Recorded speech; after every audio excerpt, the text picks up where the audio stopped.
Silvopasture management is synonymous with management-intensive grazing or rotational grazing.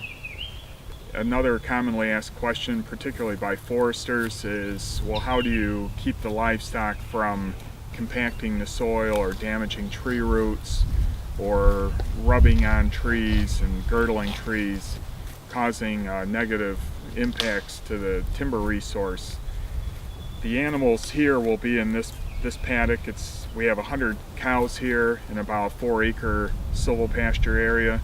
They'll be in here for 24 hours before they move to the next paddock. We have 75 paddocks across 300 acres, so each paddock is grazed a day at a time, about every 75 days, or about once every 10 weeks, or 4 or 5 times throughout the entire year, usually about 3 times during the grazing season. So the animal grazing is a very intense but short duration event that occurs infrequently, about every 10 weeks.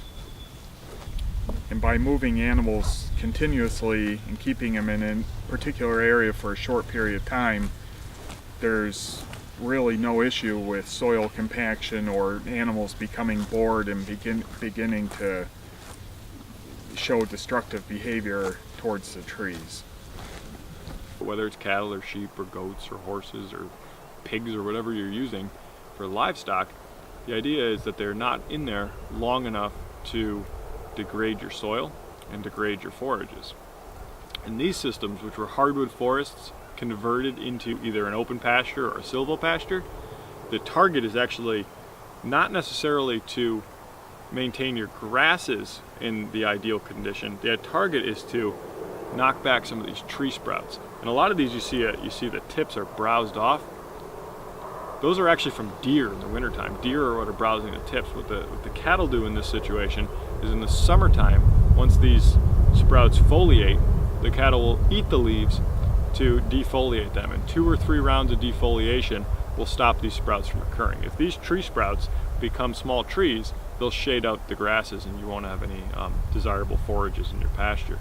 So high intense period of grazing followed by long periods of recovery for your forages. And the ideal thing and what can withstand that system are your grasses and your legumes. They're adapted to be grazed for a short period and then have 3 or more weeks of recovery. And then they grow to about 6 or 8 inches. And then once the forages are 6 or 8 inches tall, livestock are put in again.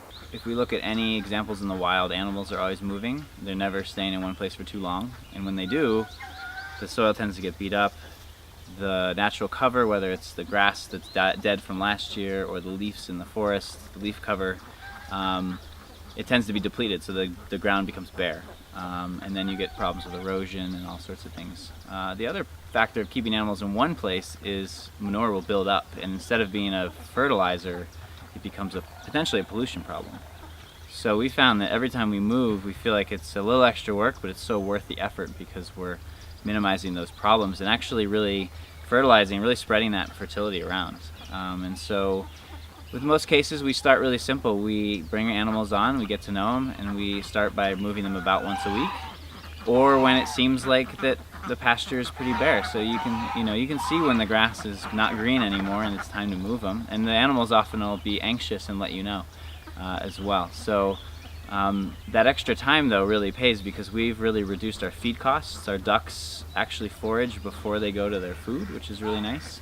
And often the sheep are going for the pasture before their hay. So we save a lot in feed costs. We also save a lot in terms of putting up hay and buying grain, and moving all that weight around can be really quite a bit of labor. So and then our pasture actually improves. So every season you get better and better in terms of the production. So and again, in that 5 to 10 year time frame, you could double the amount of food actually coming off of an acre of pasture through good rotational grazing.